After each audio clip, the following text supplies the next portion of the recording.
Now, the course, just to summarize again, the course is the standard financial theory course that was made popular over the last 10 years in a bunch of business schools, where and those guys who developed this material basically thought that markets were great, and finance was almost a separate part to be walled off from much of economics.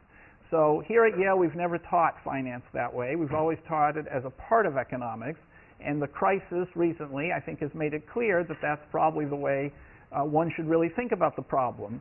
So it's become very fashionable now to say that, financial theorists had everything all wrong, and to ask how it is that they got everything all wrong. Why didn't they anticipate the crash? And there's two standard critiques of standard financial economics are, A, it didn't allow for psychology, and you'll hear about that from Schiller next semester, and B, it didn't take into account collateral, and it was all done in a very special case, a knife-edge case. And that if you looked at it a little bit more broadly, you would see, you would realize that the kind of crisis we've had now is not such an unfathomable thing. In fact, it's happened many times before.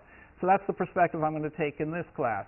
So to put it a different way, Krugman, very recently in the New York Times, you may have read his magazine article, wrote exactly that there are two problems, maybe, that financial theory has failed us. Why has it failed us? Well, because it didn't have psychology and it didn't have collateral. And he didn't talk much about the collateral, which is obviously something he's not thought very much about before. But together with the collateral, he sort of said, it's too much, how did he put it? He said, too much seduction by mathematics. The financial economists were seduced by their own mathematics into believing stuff that a sensible person who didn't pay so much attention to mathematics wouldn't do. Well, although the critique in this course is going to be partly based on collateral, the rest of what Krugman said I completely disagree with. I regard that as a kind of Taliban approach to economics. The more technology and firepower you use, the more you're going to be misled. That's what the Taliban believe, and they want to get rid of modern technology and return to first principles.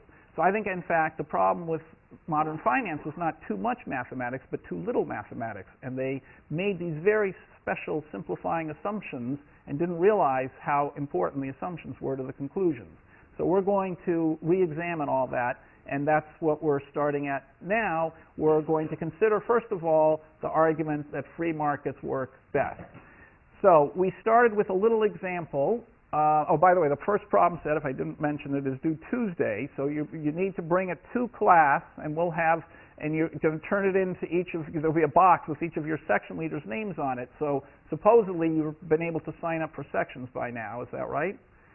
Anyway, it's on the web, so you pick a section and sign up for it. And, if you wait too long, your section will fill up the time. So there are 8 sections. You ought to be able to find one of them that fits your schedule. And you need to turn it on Tuesday in class, by the end of class. Maybe you can scribble something during the class. But by the end of the class, we're going to take the problem sets, and after that, it's too late to hand them in. So, all of you are going to have problems. You're going to have, midnight session, all-night things you're going to have to do for some other course.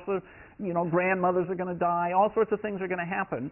But we don't take the problem sets late. So there'll be 10 problem sets, and we're only going to count 9 of the grades.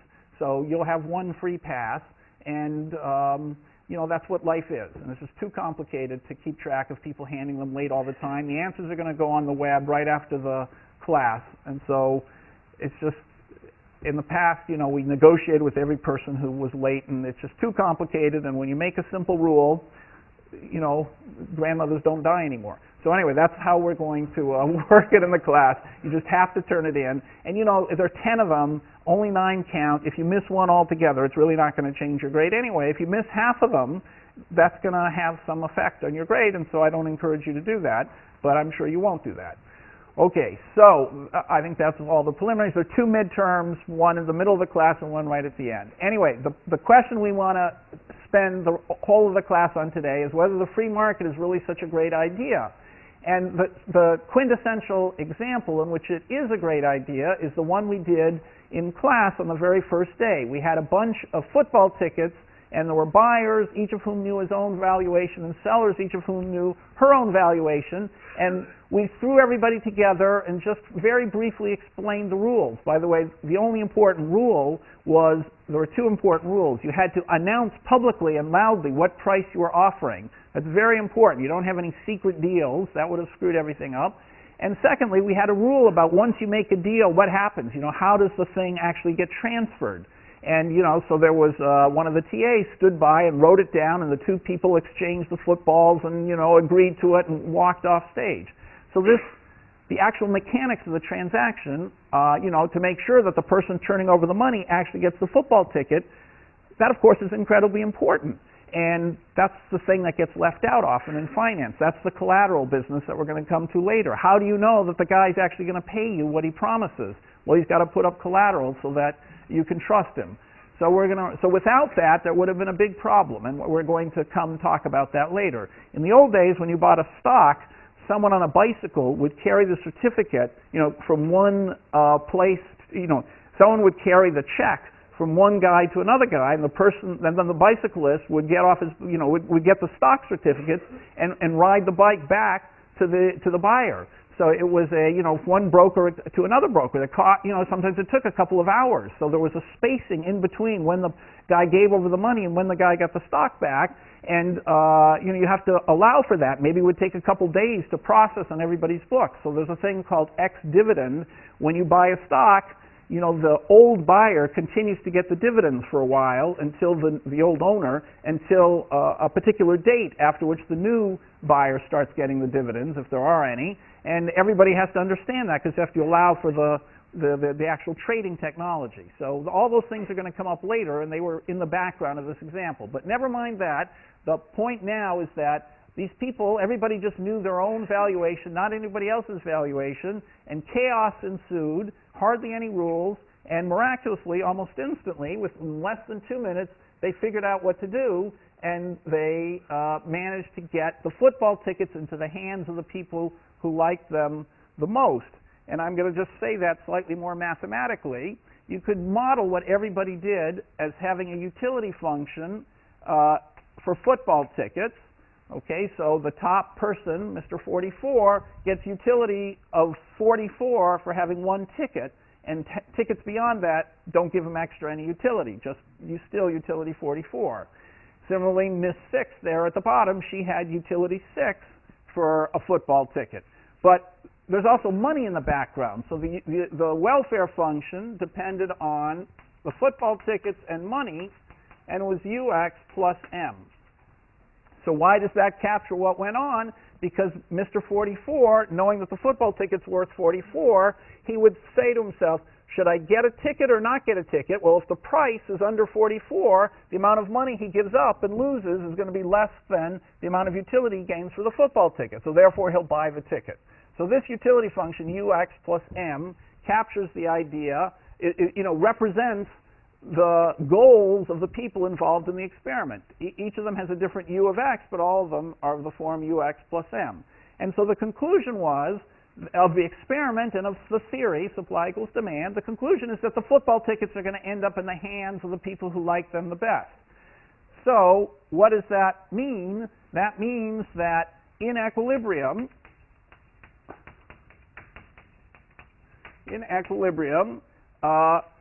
the final allocation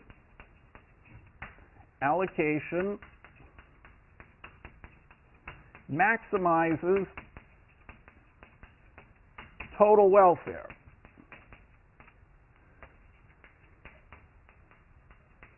Okay, now what does that mean? Well, if each person, I, has a different utility function, okay, and so if you add up over all the people I, you get the total welfare of every single person, the economy's total welfare.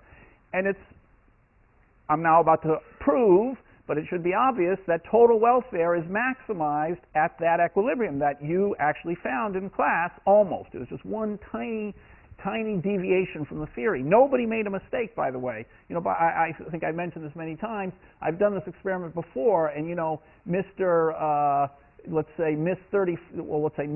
20, Mr. 12 gets so upset that he can't buy any ticket, and he's standing there, with embarrassed that everyone else has traded and he's still sitting there with his original football ticket. He ends up bidding 30 or something to get a football ticket. Okay, nobody made a mistake this time, and so it happened almost as the theory predicted. So let's just think of the theoretical outcome. In the theoretical outcome, where the price is 25 and those top 8 people have it, that final allocation maximizes total welfare. Why is that? Well, whatever the money distribution was, you couldn't change total welfare, because if I gives up some of his money to her, to J, the total amount of money is still the same. And if you add up the welfares of all the people, you're just going to get the total amount of money on the right, and it won't make any difference.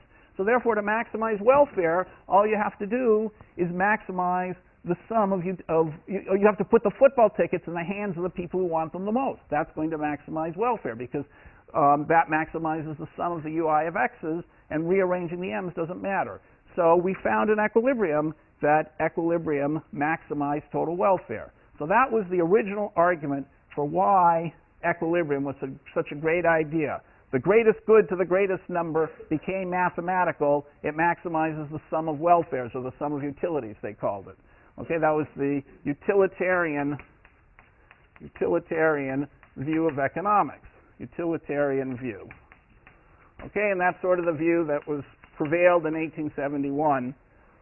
All right, now they made one generalization from that we found before, which is that if you think of not 8 different buyers, but one buyer, or maybe 2 different buyers, where the utility functions are this concave function, so they're ui of x plus m, where ui of 1 could be 44, and ui of 2 could be 44 plus 40, which is 84.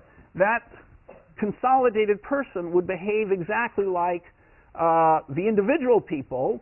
He'd buy as many tickets as they would collectively, and so nothing would change. The football tickets would still end up in the hands of the people who wanted them the most. Maybe it would be one guy who held 3 tickets instead of 3 different people, but the tickets would still be in the hands of the highest valuation holders, and so you would get exactly the same conclusion.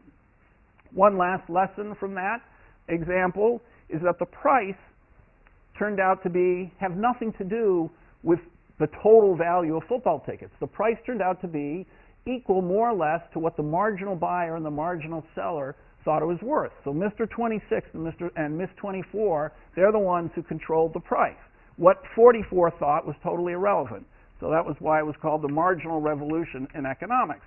So Adam Smith, who was so puzzled because he said water is so valuable and has such a low price, and diamonds are so useless, really, when it comes down to it, and they have such a high price, the answer to his puzzle is simply, yes, water at the beginning had, Miss 44 would be 44,000, whereas if we had a same model for diamonds,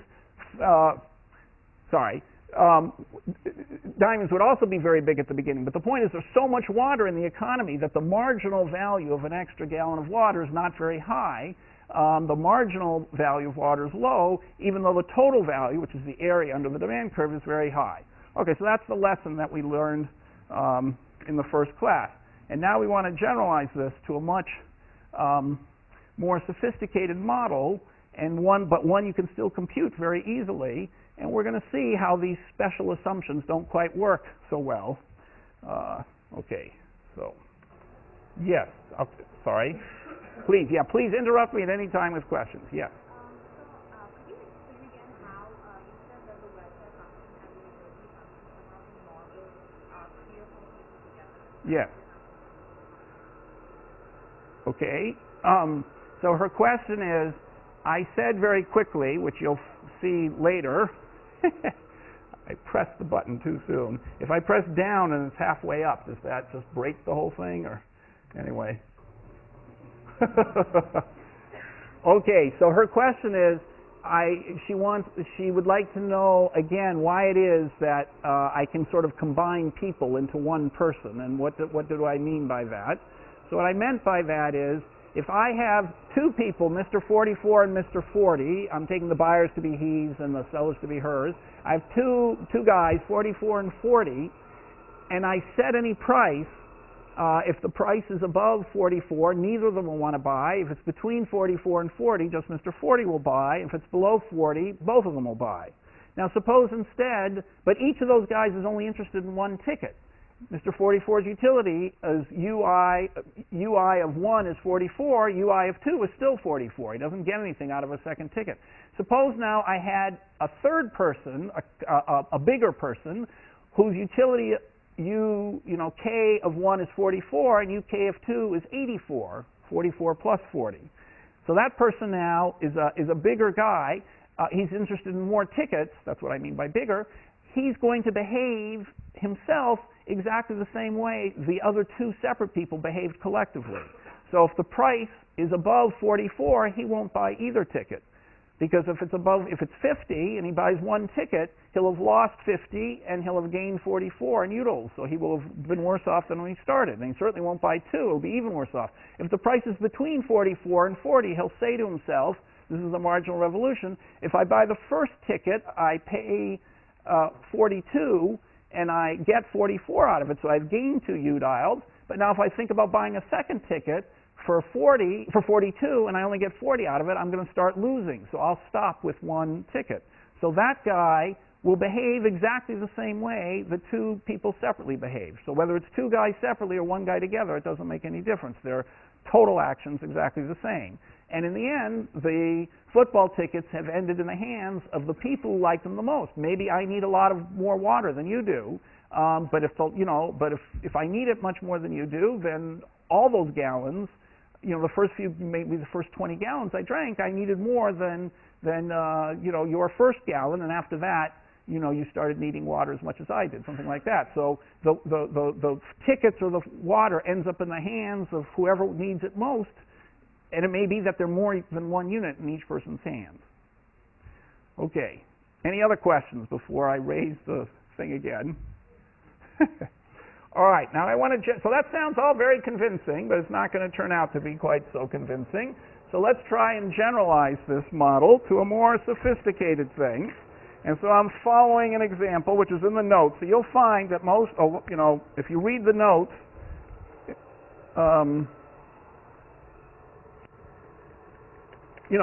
so the textbooks, because the approach I take, and that we take at Yale is quite different from the standard approach, you're not going to be able to follow a textbook. That's why I give you a whole list of textbooks. I encourage you to read them. They're great books. They're famous people.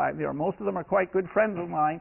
So I endorse them all, but they're differently presented than this course, and that's why you need to rely on the notes a little bit.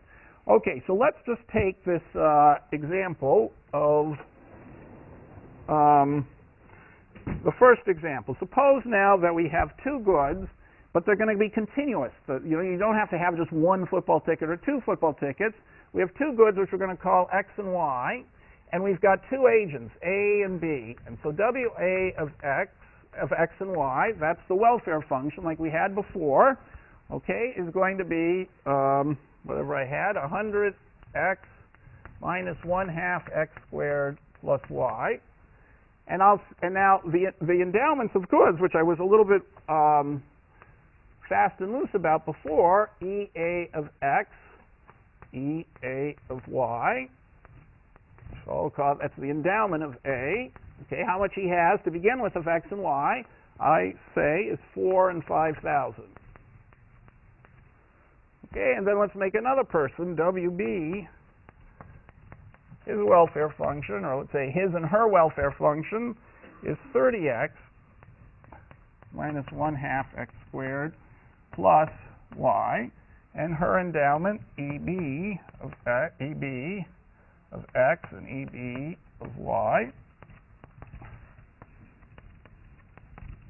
equals 80 and 1,000. Okay, so this is supposed to be shorthand for an economy in which there are thousands of people, millions of people, every person characterized by the utility they get, the goals they have over the consumption goods, and their starting endowments. And they're all going to be thrown together and expected to trade. Another example, we can do another example, let's say. We're going to work out both of these, the same kind of examples you're going to do in the problem set. Another example, so I can't remember my examples. I won't need to look at these after I write the examples down.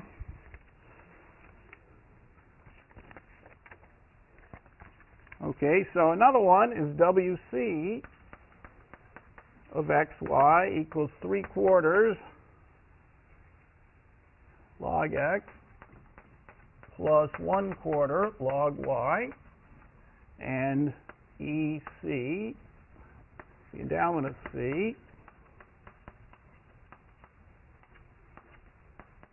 equals 2 and 1. And meanwhile, I have another person, D of x and y. The endowment is 2/3 log x plus 1/3 log y, and her endowment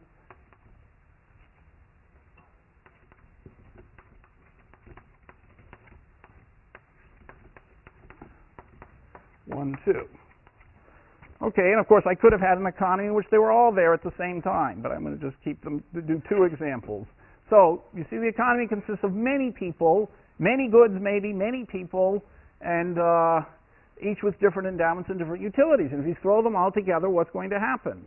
Okay, and so we have a theory now, a theory of equilibrium that explains what happens. And we can use that, a few tricks, which I'm going to teach you now, to actually solve concretely for what's going to happen in each of these cases. It's very simple. And of course, and the next step is going to be to add finance to it and financial variables, but at the bottom we still want to have economic variables. See, here we've got the consumption of 2 different goods, x and y. Okay, and we want to see what's going to happen. All right, so equilibrium is always defined by turning things into equations. So we said the equations here are going to be that, so what is A going to do? Well, the endogenous variables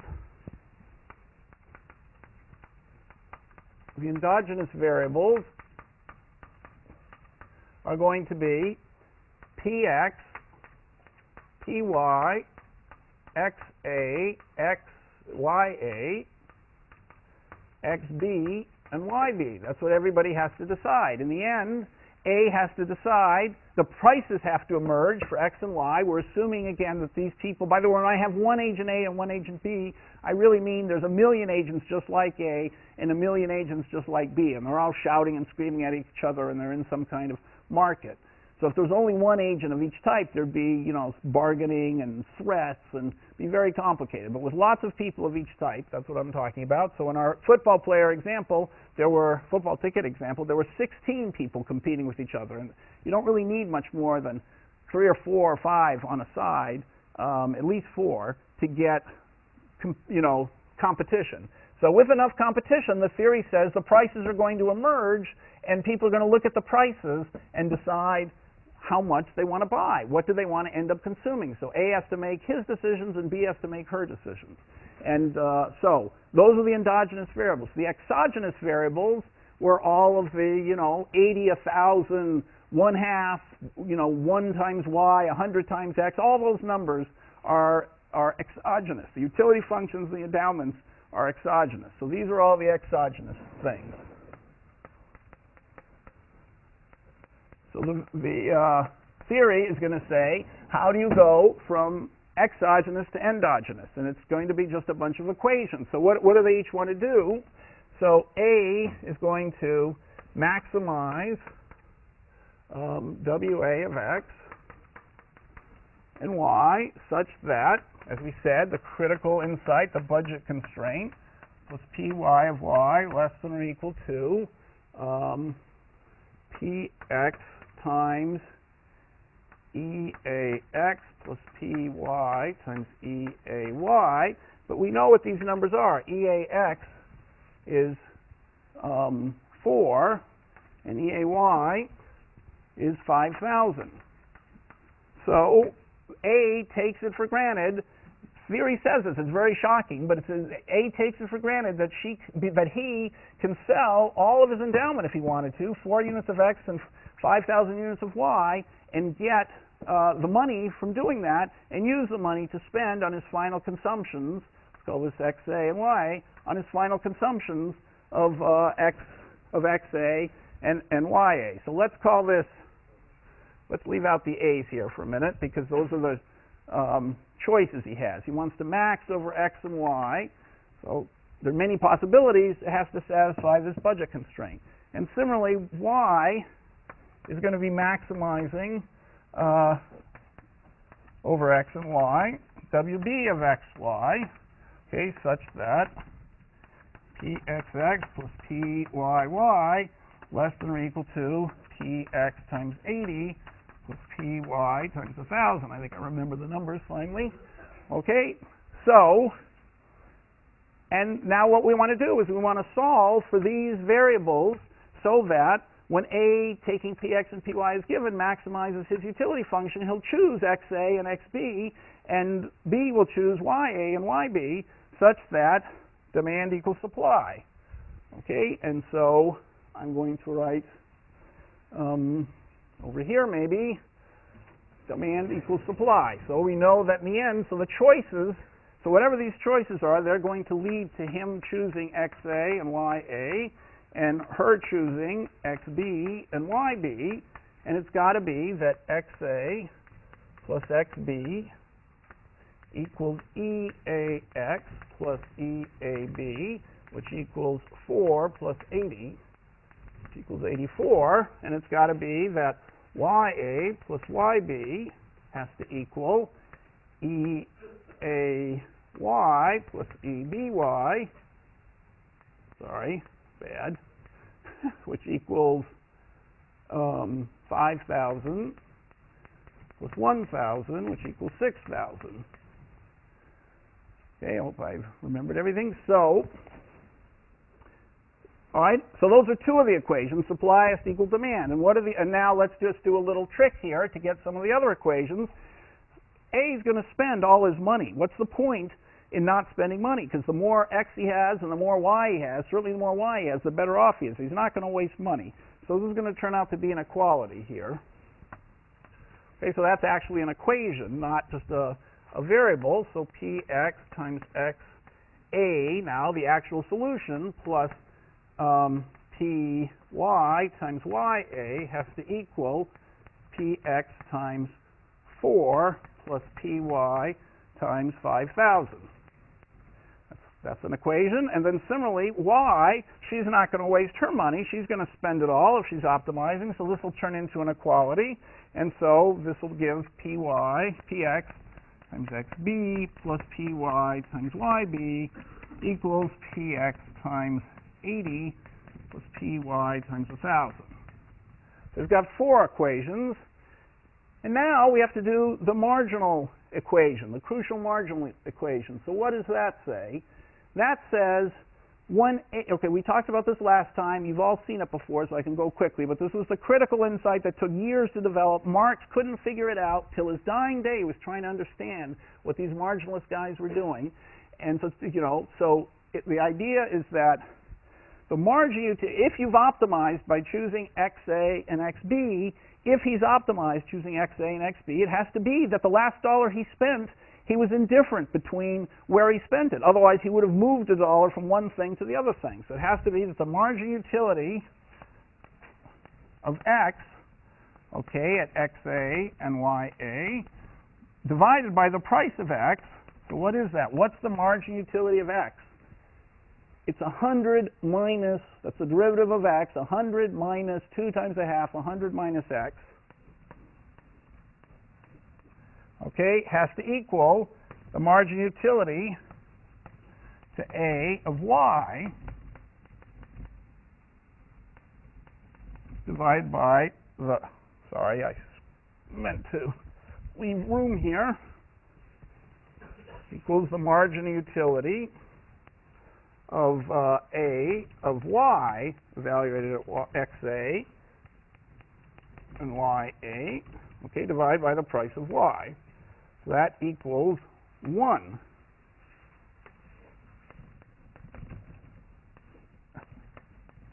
Margin utility of Y is just 1. The derivative of Y is 1. Okay, and then we have to write the same thing for B. The margin utility of Y of XB of A of X for XB and YB divided by the price of X. So what is it for B? It's 30 minus X divided by px, not very good board management, has to equal, and this is also going to turn out to be 1 over py equals margin utility of b of y, xa, xb over yb divided by py. Okay, so those are the equations. Now, does that make sense to everybody? I think I need to pause for a minute. I'm going to do exactly the same thing with that other system, but let's just see if we can figure this out. Okay, that you always write, so equilibrium is this very involved thing. What everybody does depends on what everybody else is going to do, because how much did you pay for something depends on how much you think you can get it by offering it to some other guy. You know, if there are a million A's and a million B's, you're dealing with one of the B's, maybe the other B will give you a better deal. So you have to think about what the other people are doing before you can decide what to do yourself. All that is captured by the idea of the prices. Somehow people get it into their minds what the best deal they can get is. That's the prices, PX and PY. Given those prices, each agent looks at his budget set or her budget set and decides what to do. And what should they do? They should equate margin of utilities. That's the key insight. The margin utility per dollar of X has to equal the margin utility per dollar of Y. That just says that the budget set is tangent to the indifference curve. Okay, that's what that says. So you take the ratio of margin utilities, it equals the ratio of prices, and cross-multiplying, it says the margin utility per dollar, you know, the slope of the indifference curve is margin utility, let's say, of X over margin utility of Y, and the slope of the budget set is PX over PY. So if I just put the PX down here and the margin utility up there, that just says the margin utility of X divided by PX equals the margin utility of Y divided by PY. That's something that you could waste a huge amount of time on. I don't have to do it because I know that you all have seen it before, and the one guy who hasn't seen it before is, you know, going to figure it out himself. Okay, so we have a tremendous advantage here. I can just skip over that immediately and make use of that fact. Okay, so that's the critical insight. You've taken this incredibly complicated system and reduced it to a bunch of equations which you can put on a computer, which is about what I'm about to do, and solve it with the flick of a button. Okay, and so are there any questions here? Let me pause again with how I got these equations. Okay, so it's a little bit complicated, but of course once you've understood it, it's not so complicated. It reminds me a little bit, now who first thought of all this stuff? The amazing thing is, incidentally, these equations always have a solution. You know, if you take typical equations in any field, you know, physics, mathematics, you know, just random equations, you know, they're not going to be solvable. I mean, x squared plus 1 equals 0, that's just one equation, doesn't have a solution. And if you have simultaneous equations, why should there be a solution? The economic system always has a solution. This was an astonishing fact, first proved by Arrow, my thesis advisor, DeBrew, who did it at Yale as an assistant professor and didn't get tenure, and later won the Nobel Prize. And this happened several times at Yale. Arrow, DeBrew, and Mackenzie, all separately, although these two guys ended up writing a joint paper. Anyway, they found that this system always has a solution. There's something special about the economic system that has a solution that has to do with diminishing margin of utility, which we're not going to talk about in this class, but it's quite a fascinating thing. And they based their argument on an argument that Nash had given for games. And this whole thing is very related to Nash equilibrium. And I'm sure you've heard of Nash, and many of you have maybe seen the movie, A Beautiful Mind. Well, about 5 years ago, shortly, you know, a couple years after the movie came out, Nash is still very much alive and ever so slight, you know, not quite as wacky as it used to be. And so the Indian Game Theory Society opened. It was founded, believe it or not, just 5 years ago, despite all the brilliant Indian economists. The Game Theory Society was founded about 5 years ago, and they had an opening conference where 6 people gave talks, including Nash. So I was one of the people who gave a talk, and there were thousands of people who showed up, mostly because of the movie. And there was just thousands and thousands of people. So afterwards, we went on tour to, traveling to a bunch of different cities, and every city we went to, we'd get off the train or the limousine or something. There'd be a throng of people there waiting to meet Nash, and there'd always be a press conference. And after the press conference, there'd be a picture on the front page of whatever city, and these were all great cities, city we'd gone to, and always there was Nash, and everybody else was cropped out of the picture. But anyway, in one of these first conferences, I'm just illustrating Nash Equilibrium here, some reporter says, we've seen the movie, but can you really tell us in a word, what is Nash Equilibrium, competitive equilibrium? What is that? Just say in a word, what does it mean? What does it mean for us? And so each of us took a try at trying to explain what Nash Equilibrium was, including Nash. They didn't go too well, the explanations, until they got to Aumann. So he was also one of the people who spoke, and he subsequently won the Nobel Prize. But anyway, at the time he hadn't won it yet, and he's Israeli. He's also a great figure. And so Aumann says, that question reminds me, I can't do his Israeli accent, that question reminds me of the first press conference Khrushchev, who you might remember was premier of the Soviet Union. This was in the time of Kennedy and thumping the table in the Cold War and stuff. The first press conference Khrushchev gave to Western reporters. And somebody said, can you tell me in a word, describe in a word the health of the Russian economy? And Khrushchev says, good. And then the reporter says, I didn't really mean one word. Take 2 words and tell us, what is the health of the Russian economy? And Khrushchev says, not good.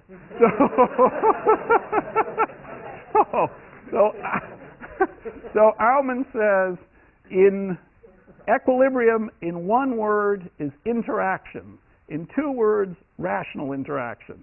So anyway, that was his definition managed to get into the newspapers, and none of ours did. But so that pretty much summarizes it. It's interaction, but rational interaction.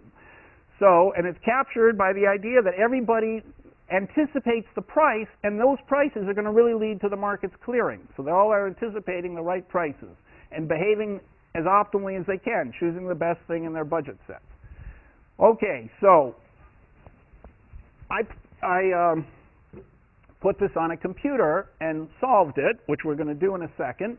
But there's a trick to solving this by hand, okay? And so I might as well just do the tricks by hand, because on an exam, for example, I'm not going to be able to give, you're going to use the computer. It's very simple. You'll see in 1 minute you can solve this on a computer. But by hand, it's worth knowing how to do, and you probably know how to do this. So, but let me describe it. So what you do is you say, let's just look at so the first thing to observe is that the prices don't really matter up to scalar multiples. Walras, by the way, was the first that made this argument. So Walras was one of the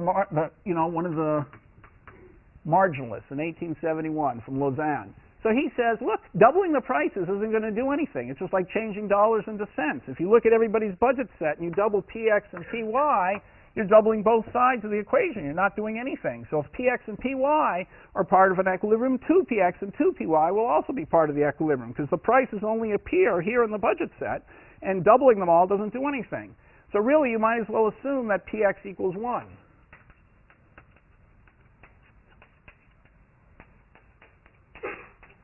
Okay, so he says, well, that gets rid of 1 variable. You've got 6 variables and 6 equations, so you can all solve them, but there's so many it seems too complicated. But now you've got rid of 1 variable. Well, you can also get rid of 1 equation, he says. So how can you get rid of 1 equation? Well, suppose we clear the x market. We found xa and we find xa, xb, ya, and yb, and and px and py, and all the equations are satisfied 1 through 5. But all these equations are satisfied. 1, 3, 4, 5, and 6 are all satisfied. We haven't checked equation 2, though, whether that market's going to clear. And Walras said, well, it has to clear. Okay, the last equation, the last market we don't need to worry about. Why is that? Because if xa plus xb equals ea plus eb, that means collectively all the agents are spending on good x exactly all the money that they're collectively getting by selling good x. Okay? That's what the top equation says, because if you multiply through the whole thing by px, the total amount people are spending on good X is equal to the total amount agents are getting by selling all the good X.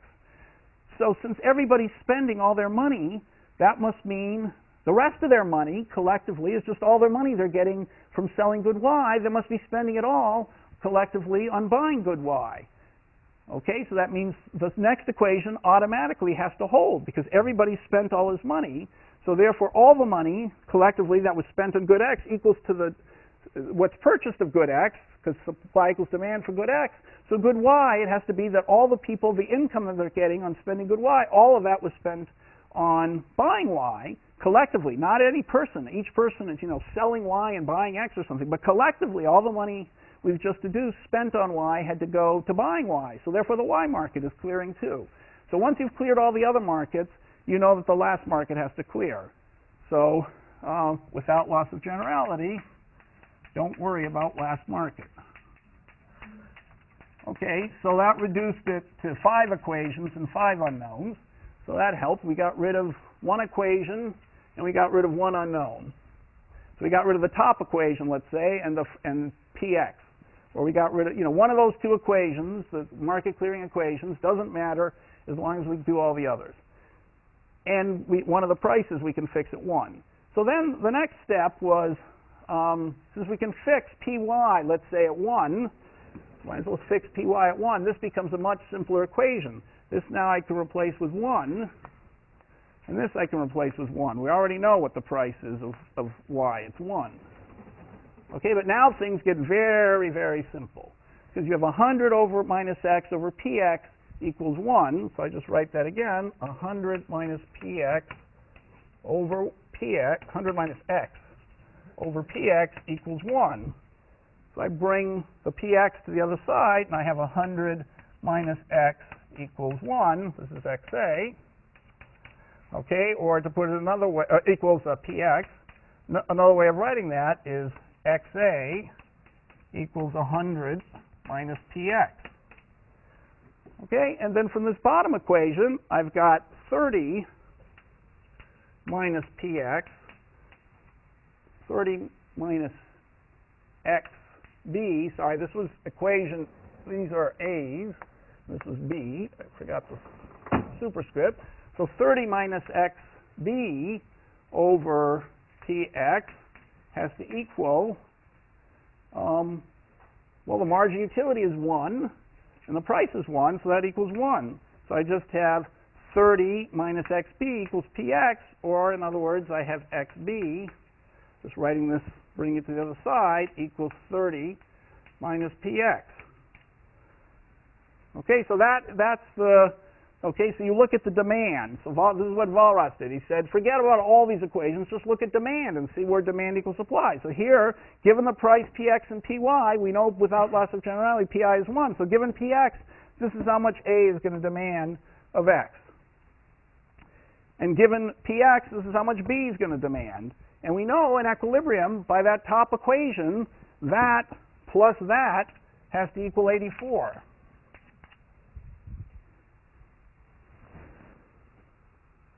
So now I can solve it. So I know that 100 minus P, well, I'm just going to solve it quickly. So it's 130 minus 2px equals 84, which implies that 46, 2px equals 46, which implies that px equals 23. Okay, and once you have px equals 23, then you can figure out what xa is. Because 30 minus 100 minus xa has to be px.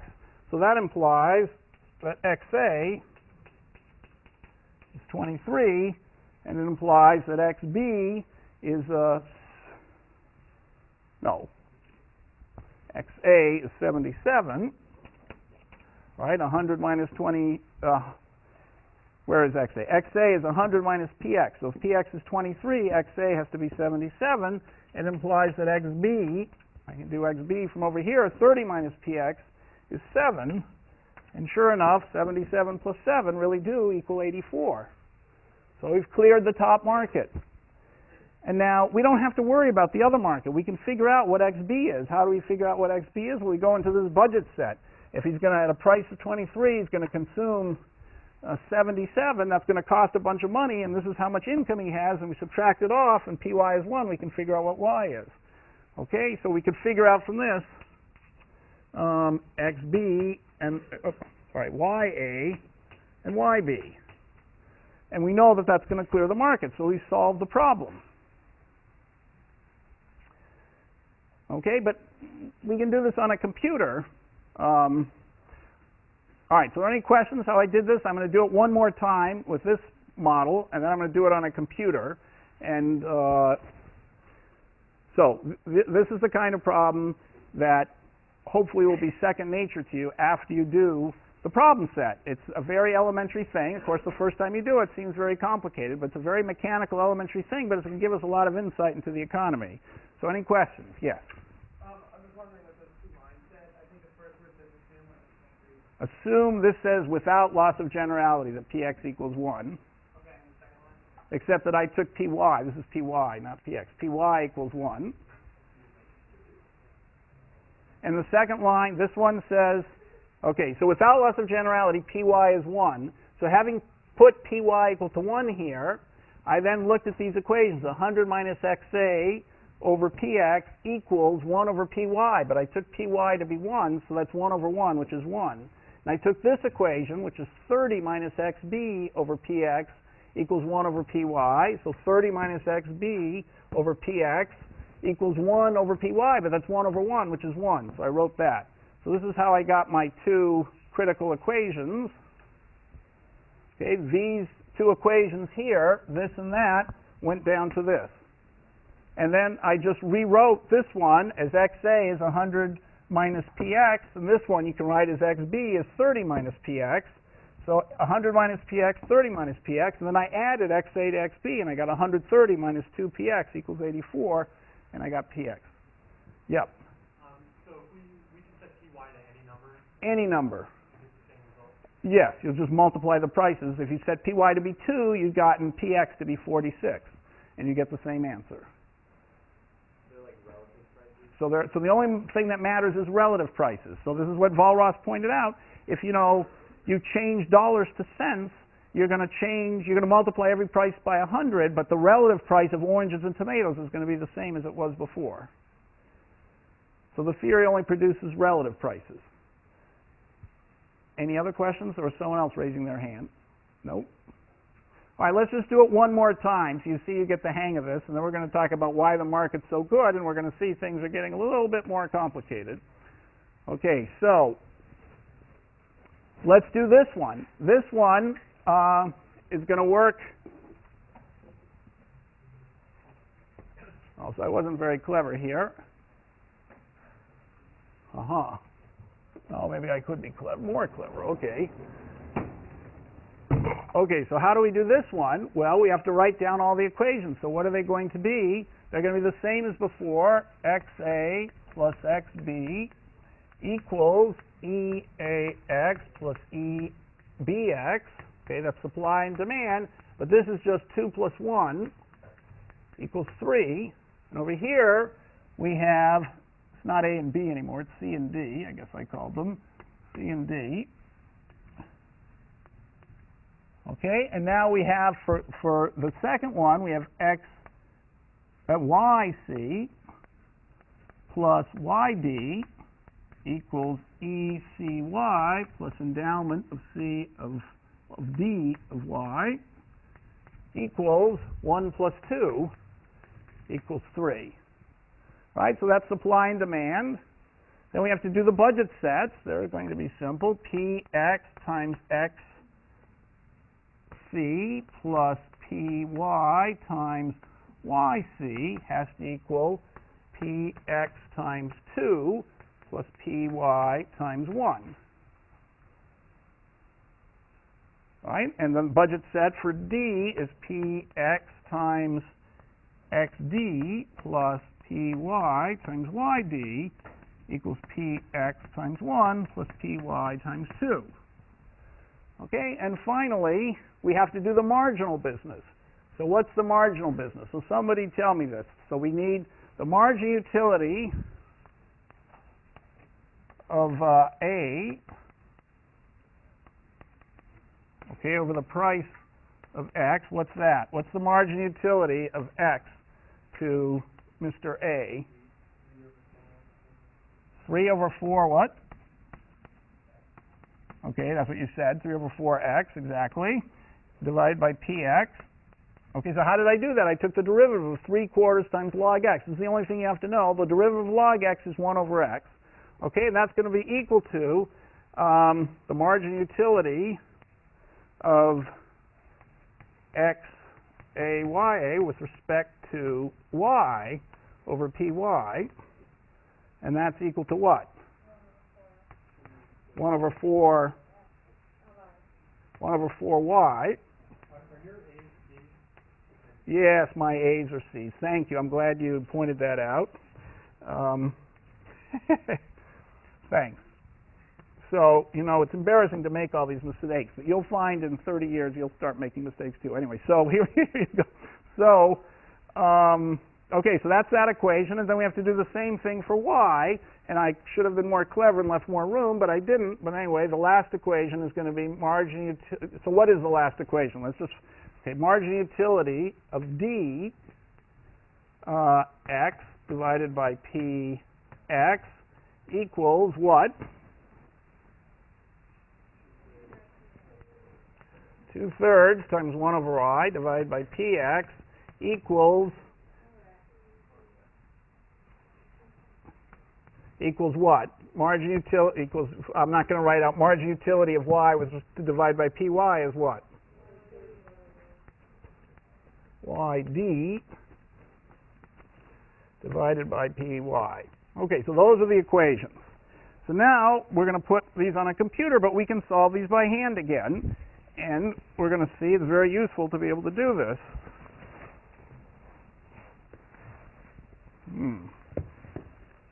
Almost. Okay, so let's, okay, so what, there's another trick to doing this. So the trick is, okay, we can take one of them to be 1, whichever we want to do. Take py to be 1, or px to be 1. So take px equal 1. Here you see things are a little bit more symmetric. There was a special y that had constant margin utility, just like in our football tickets example. Here there's nothing that has constant margin utility. X and y are much more symmetric. So this move to more symmetry without the special x is very important. And the guy who first did that was actually Irving Fisher at Yale, who you're going to hear a lot about very soon. So it's a little bit more complicated this time. So what is the... okay, so here's the critical equation, this one, let's say. Okay, so now I'm going to solve this. Okay, so how can I do this? When I want to do the same trick as before, I now want to solve, so let's take py to be 1 like I did before. Okay, py to be 1. Okay, so let's just solve this equation, solve for x. So how can we... It's not going to be so easy to do this.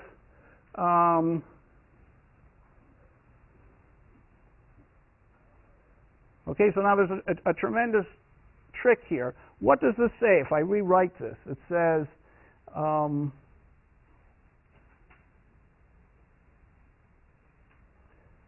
I can bring the x down here, and I get px times x.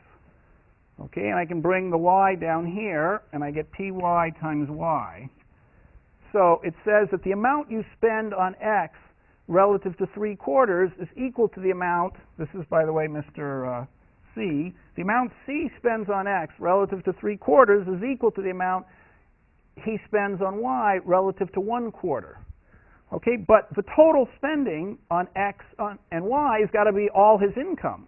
So basically it says that he spends 3/4 of his income on x and 1/4 on y. That's the crucial insight. Okay, so you can solve these logarithmic examples very easily by that trick.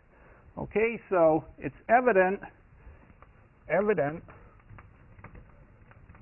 from margin utility equation that C will spend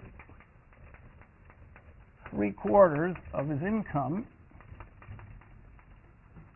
on X, and D will spend 2/3 of her income on X. By the same argument, she's going to have 2/3, I can bring XD down, and she's going to spend, her spending on X relative to 2/3 is equal to her spending on Y relative to 1/3. But she's spending all her income on X and Y. So clearly, 2/3 of it is being spent on X and 1/3 of it on Y. Okay, so that property of the log utilities is no accident. They were invented for exactly that purpose. So there's a story you probably heard, but there's a famous, I'm from Illinois, there was a famous Senator Douglas from Illinois, been several Douglases from Illinois. One of them debated Lincoln, but anyway, there's a famous, maybe it wasn't from Illinois, there's a famous senator from, Lincoln was from Illinois, there's a famous senator named Douglas from Illinois after the Civil War, and he noticed that, farmers, labor tended to get 2/3 or 3/4 of all the income and capital the rest. So he said, what kind of utility function would make me always spend the same fraction of my money on a particular good? And so he went to his college math teacher, Cobb, and asked him if he could invent a utility function which had the property that you always spent a fixed proportion of your money on each good. And so Cobb invented the Cobb-Douglas utility function, and this is where it is. It's just the sum of logs. Okay, so it's called Cobb-Douglas utility. So it has that property, this property, that each person who has Cobb-Douglas utility spends a fixed proportion of her money on each of the goods, a different proportion on each of the goods, and different people have different proportions. But any single person can always spend a given proportion, 3/4 on X, 1/4 on Y, 2/3 on X, 1/4 on Y. And because of that, it's very easy to solve for equilibrium. So we go XA is going to be 3/4. What is her income? Her income is PX times 2 plus PY times 1. Okay, and her, okay, so that's, her income has to be that. She's going to spend 3/4 of her income on X. So I could write XA as that. And meanwhile, so this is C, and XD is going to be, she's spending 2/3 of her income on X, and 1/3 on Y. So her endowments are 1 unit of X and 2 units of Y. So this is her income, PX times 1 plus PY times 2. And so she's spending 2/3 of it on X. So therefore, PX times XD, that's the amount of money she spends on X, that's what she spends on X, has to be that. So XD is that. And if I add these two, okay, I have to get, when I add them up, I have to get 2 plus 1 equals 3. Okay, so I can just now solve this. Okay, well, I can do a trick and pick one of my either PX or PY to be 1. So either one, I keep going back and forth, it doesn't make any difference. Let's try PY as 1. I can take that to be 1, and now I can solve it. So this is just 3/4 times PX times 2 plus 1. Probably, anyway, it doesn't matter, divided by PX. Okay, and then the other one is 2/3 PX times 1 plus 2, okay, divided by PX. So I can add those, okay, and it has to equal, when I add those, it equals 3. So I know that 3PX, if I multiply through by PX, I get 3PX equals 3/2. Hopefully I did this right. 3/2 PX. It will be very embarrassing if I didn't. 3/2 PX plus 3/4 plus 2/3 PX plus 4/3 equals 3PX. Oh, is this right? So, who can do this in their heads? 3/2 PX, from that is 3/2 PX. So 3/2 minus 2/3, 3/2 is 9/6 minus 4/6 is 5/6. It looks like 5/6 px. I should have. Okay, does anyone believe that? If I do this in terms of 6, that's 9/6, 9/6, and that's 4/6, that's 13/6, and that's 18/6. So it's 5/6 px, that looks right. And 3/4 plus 4/3, if I go to 12th, that's 9/12 and 16/12 is 25/12. So this looks like 5/2. Okay, so px, so that means px equals 5/2. Okay, so there, I've got the answer. Does that look right to you? Okay, is this clear what I did here? I just took, for this trick, all I did was I solved for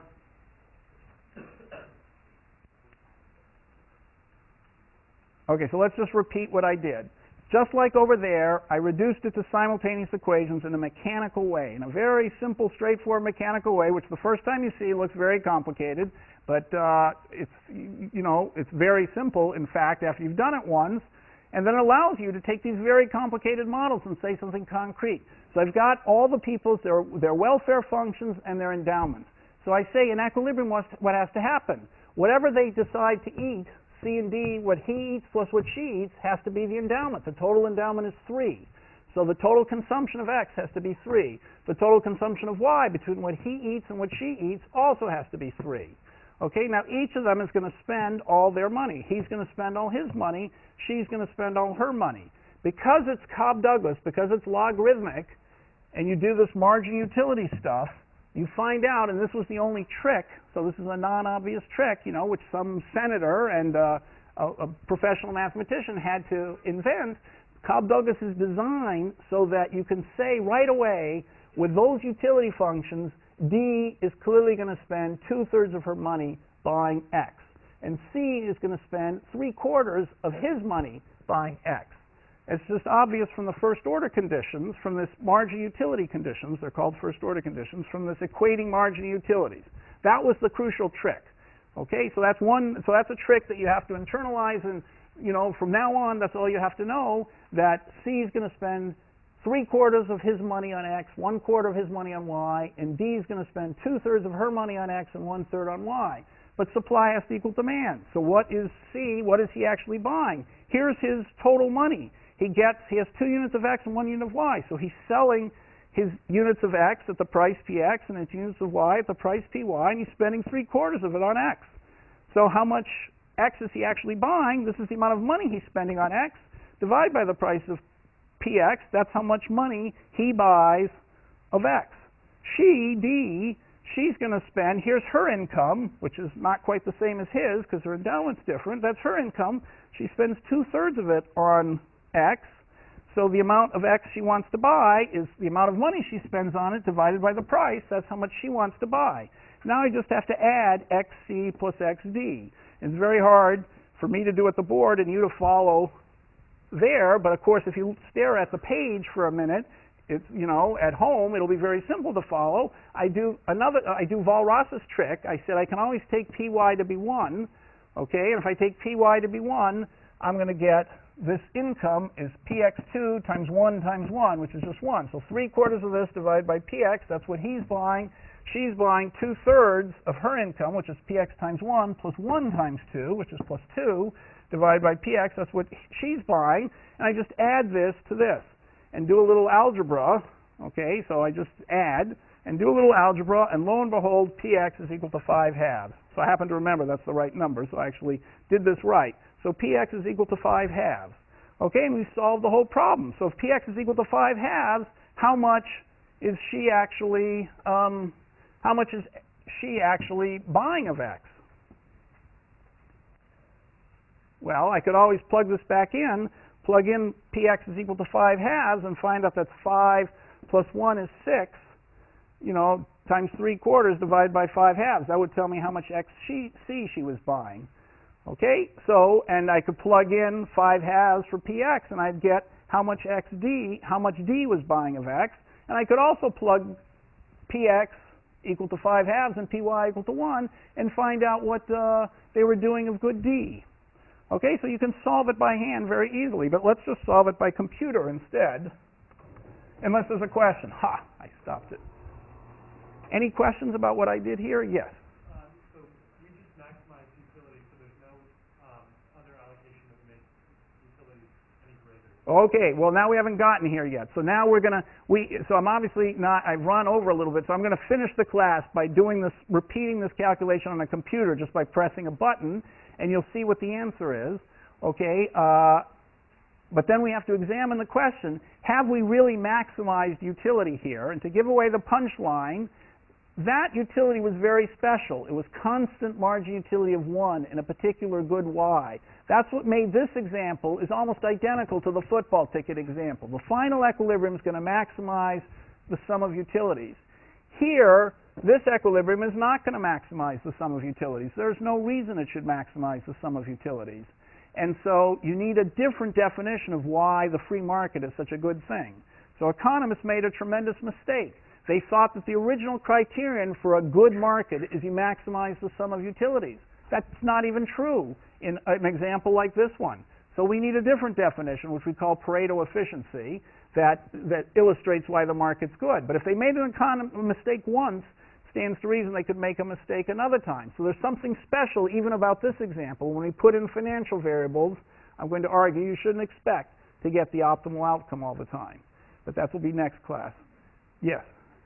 Beyond like arithmetic ease, is there any reason you would choose to assume py or px is 1, or just arbitrary?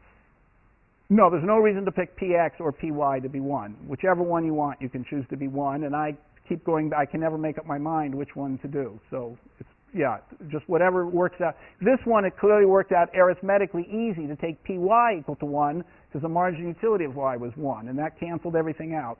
Here, I could have taken either one price to be 1, it wouldn't have helped. So I picked py to be 1 again. Okay, so let's just, in the last 5 minutes, let's just show how to solve this by computer. And so this is something you also are going to be able to do. And, you know, it sounds like, oh, there's so many complicated things. There's new equations. You know, if you do this for the problem set, it will, after you've done it once for the problem set, you may have a little trouble with the problem set. The TAs will help you. But after you do it once, this will be very simple. Now, doing it by computer is also very simple. And it's going to sound complicated. But, you know, as all you young people know, if any old guy can figure out how to work a computer, you can do it vastly quicker. So let's just take the second example here.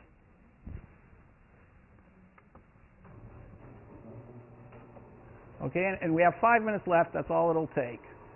So this is Excel. Now, Excel is this program that's made zillions of dollars. The inventor of Excel, by the way, was the inventor of Lotus. What was the guy's name?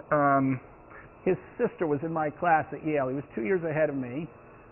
Not Gabor, Mitch Gabor, something like that was his name. Anyway, she was in my class, and he was 2 years ahead of me, and he invented this thing called Lotus, which made a lot of money, and then it got bought out by a few people, and then Excel just basically, you know, copied the entire thing, and Microsoft, and made a fortune and had to pay him off for plagiarizing the thing. But anyway, it's basically Mitch Gabor was the inventor, and Yale undergraduate. Okay, 2 years ahead of me. So he made, you know, he's a billionaire now. So let's just solve the problem. Let's do the second one, since I may not have time for the first one. So what did I do?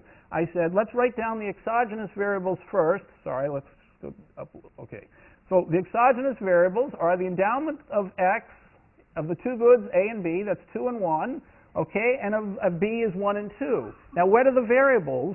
Px, Py, Xa, Ya, Xb, and Yb. We don't know what those are. So I've plugged in, you know, Px and Py. I'll guess both of them are 1, which is obviously going to be wrong, and I'll guess that people just end up with their endowments, which is obviously not right.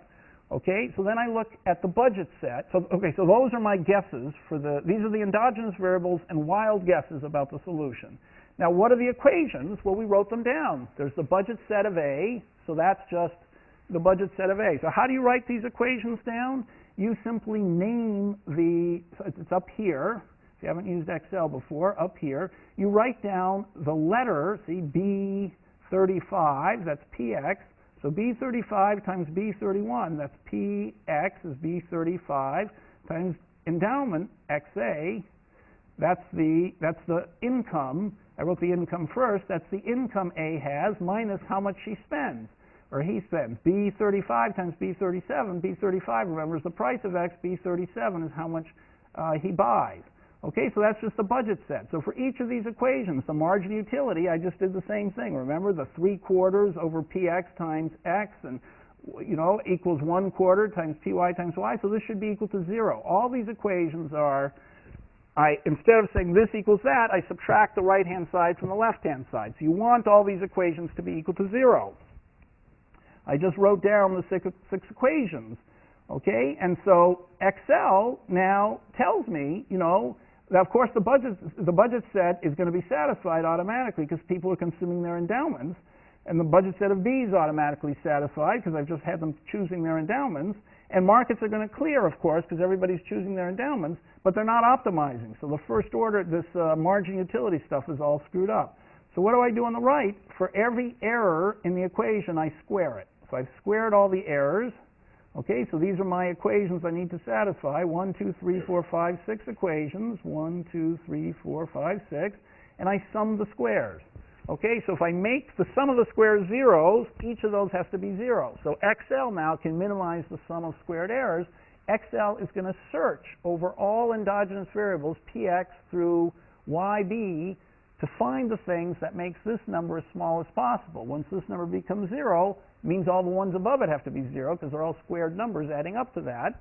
And so I will have found a solution.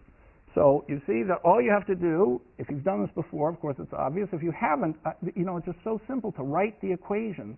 Supply and demands. I just name the box.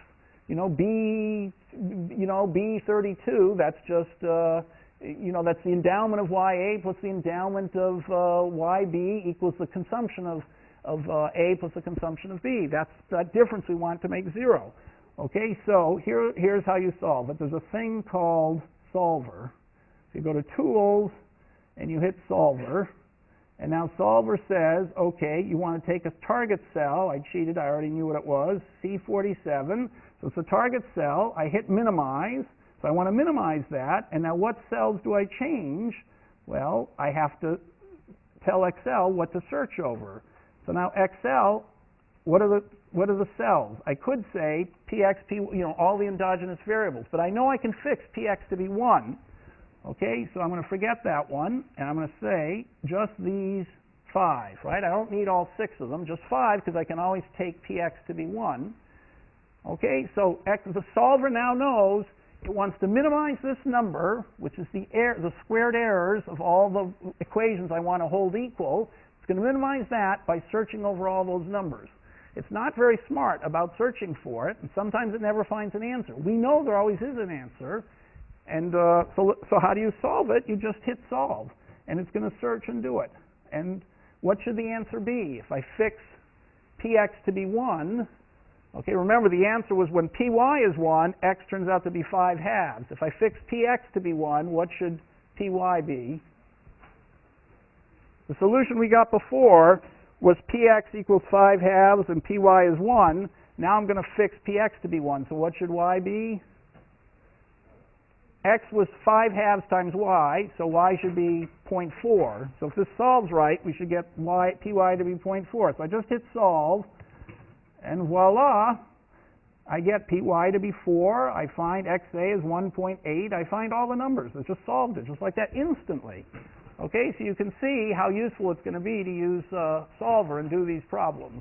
And if you change the endowments, I change Of course, if I change the endowments, I'll get a different answer. And if I increase the endowment, yes, it does, and that's very important. If I double everybody's endowment, if I double one endowment, that's going to change things around. If I double everybody's endowment, it won't change anything. Yeah.